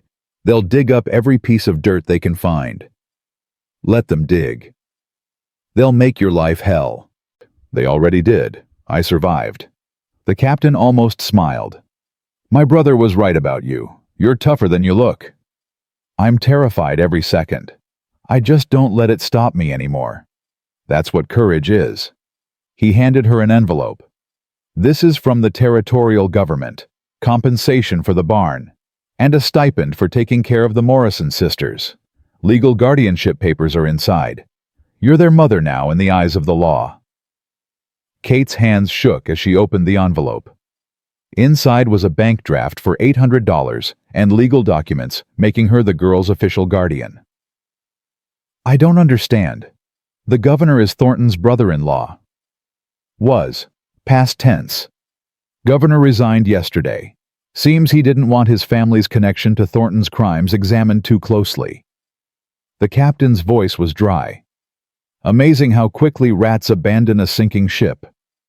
After the captain left, Kate gathered the girls. They sat at the kitchen table, the legal papers spread out between them. "What does this mean?" Rose asked, staring at the documents. "It means you're mine, legally, officially. You're Catherine Brennan's daughters now." Violet started crying. Lily joined her. Even Rose's eyes were wet. "We have a mother again," Violet whispered. "You always had one. Now the law knows it too." Rose traced the signatures on the papers. "What about our real parents? Papa and Mama? Do we forget them?" "Never. They gave you life. They loved you. They'll always be your parents." Kate's throat tightened. "But they're gone. And I'm here. And I love you just as much. Is there room in your hearts for both?" Rose looked at her sisters, then back at Kate. "Yes, there's room." They spent that afternoon planning the new barn. Sam drew designs while the girls argued about where the horses should go, how big the hayloft needed to be. Normal family arguments, the kind Kate had thought she'd never have again. But that night, reality came calling. Deputy Harrison arrived after dark, looking sick. "Mrs. Brennan, there's been an incident." Kate's stomach dropped. "What kind of incident?" "Thomas. The boy who testified. He's dead." The girls gasped. Kate felt the world tilt. "How?" she managed. "Officially, his lung sickness. But he was getting better, the doctor said so. Then last night he took a bad turn. Died this morning." Harrison's voice was tight. "Someone visited him at the boarding house yesterday evening. Nobody knows who. After that he got worse fast." "Poison," Sam said flatly. "Can't prove it, but yeah, that's what I think too." Rose stood abruptly. "They killed him for talking, for testifying against Thornton." "We don't know that." "Yes, we do." Rose's voice cracked. "They killed him, and they'll kill the rest of us too. Everyone who spoke up, everyone who helped, we're all dead. Rose Thornton's in jail. So what? He's still rich. He still has men lawyers, people who owe him." Rose was shaking. "We're not safe.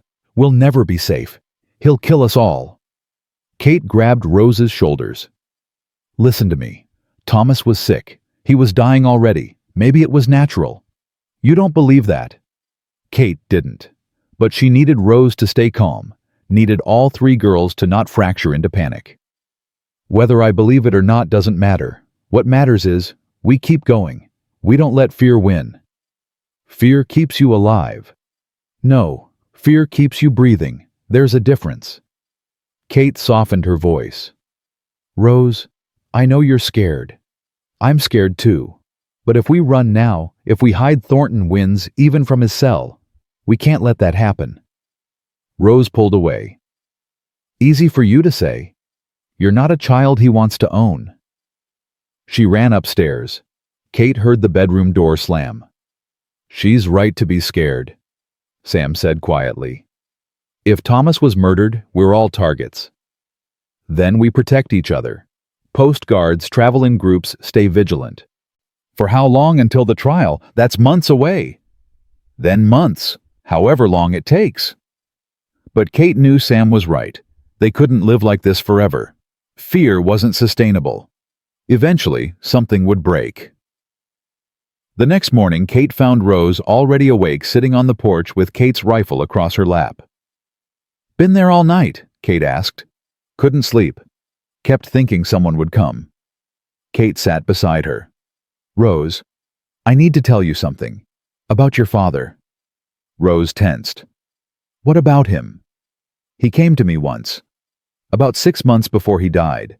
He'd found evidence of safety violations in Thornton's mine, rotted support beams, insufficient ventilation. He wanted my help getting it to the territorial authorities. What did you do? Kate's shame was heavy. Nothing. I told him to be careful to not make waves. I was scared of Thornton, scared of losing the ranch. So I did nothing. Rose's knuckles went white on the rifle. You could have stopped it. You could have saved him. Yes. But you didn't. No, I didn't. And I've lived with that guilt every day since. Kate forced herself to meet Rose's eyes. I can't undo that. I can't bring your father back. But I can tell you why I'm fighting now. Why I won't back down no matter how scared I am. Why? Because I already know what it costs to do nothing. I watched your father die. I watched your family destroyed. I watched and did nothing, and it hollowed me out. Kate's voice broke. I won't survive doing nothing again. I'd rather die fighting than live knowing I could have helped and didn't. Rose was quiet for a long time. Then, Papa always said cowards die 1,000 deaths. Brave people die only once. Your father was a wise man. He was a dead man. Wisdom didn't save him. No, but it meant something. He stood up. He mattered. That's not nothing. Rose leaned her head on Kate's shoulder. I miss him. I miss them both so much. I know, honey. I know. They sat together as the sun rose, two people bound by loss and the desperate hope that fighting mattered. Later that morning, Dr. Hayes arrived with news. Judge Sterling's been recalled. What? Kate stood so fast her chair fell. Why? Seems his connection to Thornton's family became public knowledge. Federal authorities questioned his impartiality. He's been replaced by Judge Margaret Henderson from Colorado. Henderson, any relation to Mrs. Henderson, her daughter. And from what I hear, Judge Henderson has very strong opinions about child labor and corruption. Dr. Hayes smiled grimly. Thornton's lawyers tried to block her appointment. That should tell you everything. Kate felt hope kindle. Dangerous, fragile hope. When does she arrive? Next week. She wants to review all evidence before the federal trial. That includes interviewing the girls. Rose, who'd been listening, spoke up. We'll tell her everything, every detail. She'll believe us, won't she? She'll listen. That's more than most judges do. Dr. Hayes looked at Kate. But there's something else. Thomas's death is being investigated. The boarding house keeper came forward. She saw the man who visited him. Who was it? One of Thornton's foremen, man named Sykes. He's disappeared. Probably ran when he realized Thomas died. So they did kill him. Can't prove it without Sykes, but the investigation's ongoing. If they find him, if he talks, it's more charges against Thornton. After Dr. Hayes left, Kate found herself thinking about Thomas, a boy who'd survived 2 years in hell, who'd escaped only to be murdered for telling the truth. His death should have broken her, should have made her give up. Instead, it made her angry. That evening, she gathered everyone: Sam, the three girls, Deputy Harrison, who'd come by to check on them. "We're not hiding anymore," Kate announced. "We're going on the offensive." "What does that mean?" Harrison asked warily.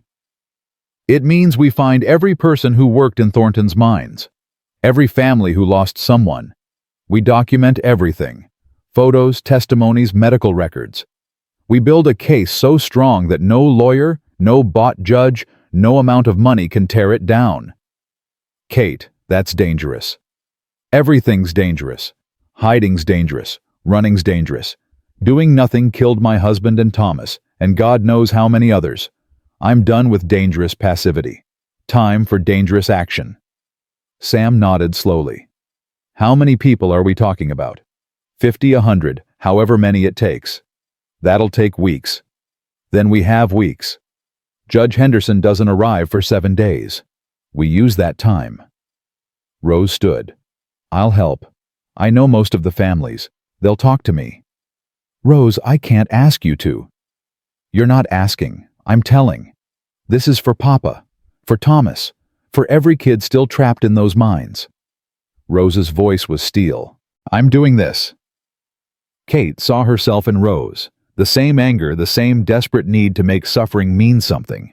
She couldn't stop the girl any more than Robert could have stopped her. "All right. But you don't go anywhere alone. Sam or Harrison goes with you, always." They spent the next week in a blur of activity. Rose and Harrison visited families collecting stories.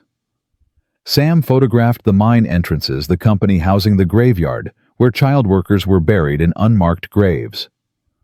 Dr. Hayes examined survivors, documenting injuries and illnesses. Kate coordinated everything, keeping lists, organizing testimonies, making sure every detail was recorded. Lily drew maps showing where accidents happened. Even Violet helped, gentle presence comforting traumatized children too scared to speak to adults. By the time Judge Henderson arrived, they had testimonies from 68 people. Photographs of conditions that made grown men weep. Medical evidence of crimes that couldn't be explained away. Judge Henderson was 50-something, gray hair, severe eyes that missed nothing. She spent 3 days reviewing evidence in the courthouse, asking questions, challenging inconsistencies. On the 4th day, she summoned Kate and the girls to her chambers. "Mrs. Brennan," the judge said, "I've reviewed your case thoroughly. I've read the testimonies, examined the evidence, spoken to witnesses." Kate's heart pounded. And I'm appalled, not just by Magnus Thornton's crimes, but by how long the territory allowed them to continue. Judge Henderson's voice was ice. 20 years. 20 years of children dying, families destroyed, justice ignored. And why money? Power. Corruption so deep it rotted everything it touched. "Yes, ma'am?" "You exposed it. You and these 3 girls, and a handful of brave souls, stood up when everyone else looked away." The judge looked at Rose, Lily, and Violet. "Do you understand what you've done?" Rose spoke carefully. "We told the truth. You changed history. Because of you, territorial law is being rewritten. Child labor will be regulated. Mine safety will be enforced. And men like Magnus Thornton will finally face consequences." "Will he hang?" Violet asked quietly. Judge Henderson's expression softened. "That's for a jury to decide. But between you and me, yes. I believe he will. The evidence is overwhelming." "Good," Violet said simply. The judge turned to Kate. "Mrs. Brennan, custody of the Morrison sisters is legally yours, but I wanted to ask them directly. Rose, Lily, Violet, do you want to stay with Kate Brennan? Is she the mother you choose?"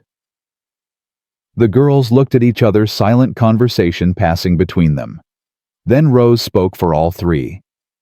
"She's not replacing Mama. Nobody could. But she's our family now. She fought for us when nobody else would. She gave us a home, a future, a chance to matter." Rose's voice shook. "Yes, Your Honor. We choose Kate Brennan. We'll always choose her." Kate couldn't stop the tears. Judge Henderson handed her a handkerchief. Then it's settled. Guardianship is permanent and irrevocable. The judge stood. Mrs. Brennan, you've done something remarkable.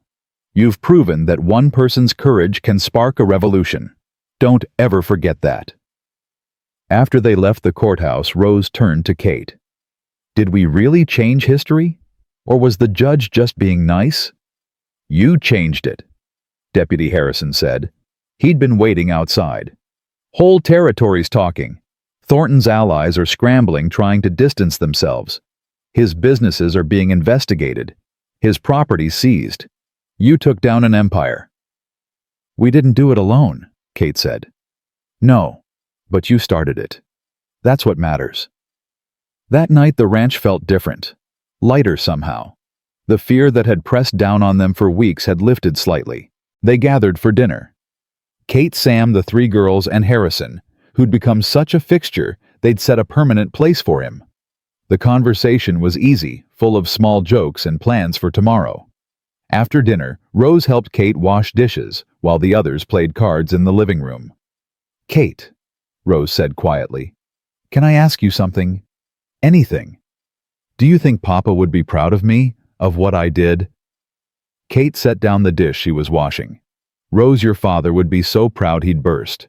You did what he tried to do. You finished what he started. There's no greater honor than that. I wish he could see it. Maybe he can. Maybe he's watching right now, smiling, telling your mama about his brave daughter who wouldn't quit. Rose wiped her eyes. I want to believe that. Then believe it. Faith doesn't need proof. It just needs hope. They finished the dishes in comfortable silence.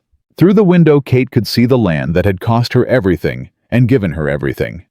The burned barn would be rebuilt. The ranch would survive. The girls would grow up free. 3 months later, Magnus Thornton's trial began. It lasted 6 weeks. The testimony was brutal, survivor after survivor, describing conditions in the mines, families explaining how their children died, doctors presenting evidence of neglect and abuse. Thornton's lawyers fought hard. They attacked witnesses, questioned motives, tried to paint Thornton as a victim of circumstance and economic necessity. They argued that child labor was legal, that accidents were inevitable, that Thornton had done nothing worse than any other mine owner. But the evidence was too strong, the testimonies too numerous, the photographs too damning.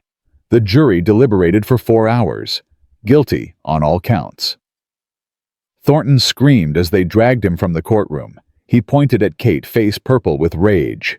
You did this? You destroyed me. Kate stood. No, you destroyed yourself.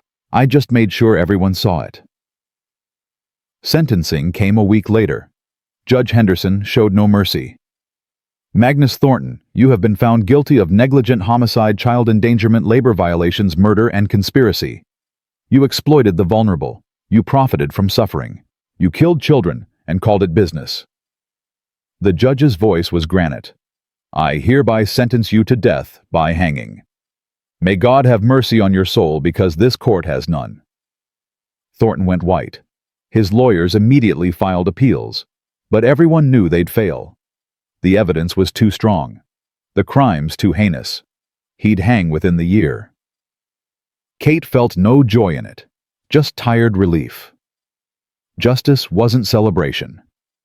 It was just setting things right. Outside the courthouse, reporters surrounded Kate. Questions flew from every direction. Mrs. Brennan, how does it feel to take down Magnus Thornton? What made you decide to fight? What message do you have for other women facing injustice?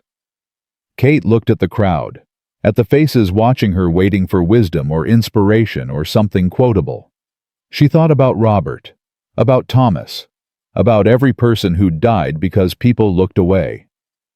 I don't have a grand message, Kate said finally.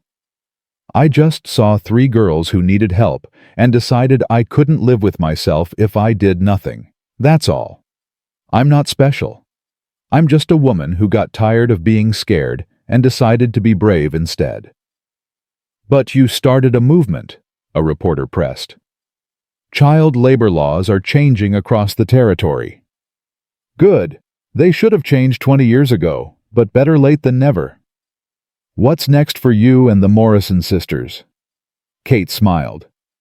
We go home. We rebuild our barn. We live our lives. We stop being defined by what we survived and start being defined by what we build. She pushed through the crowd and found the girls waiting by the wagon. They'd all attended the sentencing, wanting to see it through to the end. Is it really over? Lily asked. It's over, Kate confirmed. Violet threw her arms around Kate's waist. Can we go home now? I miss the horses. We can go home. They rode back to the ranch in comfortable silence. The land stretched out before them, endless and full of possibility. The new barn was half-built, rising from the ashes of the old. Neighbors had helped so many neighbors, people who'd been too scared to act before, but found courage after Kate showed them it was possible. At the ranch, Sam had dinner waiting. They ate together, the five of them, a makeshift family forged in fire and fear and desperate hope. After dinner, Rose pulled out a letter. This came while we were gone. It's from Judge Henderson. Kate opened it and read aloud. Dear Mrs. Brennan and the Morrison sisters, I wanted you to know that because of your courage, the territorial legislature has passed the Child Protection Act. Children under 14 cannot work in mines. All mines must meet new safety standards. Families who've lost children to industrial accidents will receive compensation.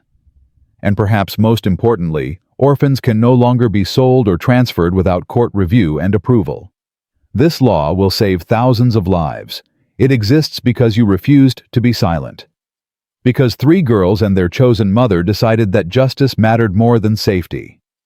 History will remember Magnus Thornton as a monster, but history will also remember Catherine Brennan and the Morrison sisters as the heroes who stopped him. With deepest respect, Judge Margaret Henderson. Rose looked at Kate. We're heroes. We're survivors. That's better than heroes. Why? Because heroes are myths, survivors are real, and real people can inspire other real people to be brave. That night, Kate stood on the porch looking at the stars. Sam joined her, pipe in hand. You did it, Sam said quietly. We did it. No, you. I just helped. You're the one who saw those girls on that auction block and decided their lives mattered more than your safety. Kate was quiet for a moment. Sam, can I tell you something, the truth? Always. When I bought those girls, I wasn't thinking about justice or courage or any of that. I was thinking about Robert, about how he died fighting and I did nothing. I was so full of guilt and shame that I couldn't see straight. Her voice broke. I didn't save them to be noble. I saved them to save myself. Doesn't matter why you started. Only matters what you did. I don't feel like a hero. I feel like someone who finally stopped being a coward. Kate, you know what the difference between a coward and a hero is. What? Nothing. They feel exactly the same, terrified, uncertain, convinced they're going to fail. The only difference is the hero acts anyway. Kate looked at the stars and thought about Robert, about how he'd stood up to Thornton knowing it might kill him, about how he'd done it anyway because some things mattered more than survival. She finally understood. Not survival. Living. Inside, the girls were settling in for the night. Their voices drifted through the window, Lily reading aloud, Rose arguing about proper pronunciation, Violet laughing at both of them. The sounds of family, of home, of life, earned through fire and fear and refusal to quit. Kate had started with $500 and 3 desperate girls. She'd ended with a family, a revolution, and the knowledge that ordinary people could do extraordinary things when they decided courage mattered more than comfort. She'd lost her husband, her barn, nearly everything she owned, but she'd gained 3 daughters, a purpose, and the certain knowledge that when the moment came to choose between right and easy, she'd chosen right. That was enough. More than enough. That was everything. The wind carried the smell of new lumber from the half-built barn. Tomorrow they'd work on it again, neighbors helping neighbors, building something stronger than what burned. Kate Brennan had bought 3 sisters sold by their cruel uncle. What she built for them wasn't just safety or shelter or even justice. She built proof that one person's fury at injustice could light fires that burned down empires and warmed homes that would stand for generations. She built hope from ashes. She built family from strangers. She built a future from the ruins of the past, and in building all that, she'd rebuilt herself.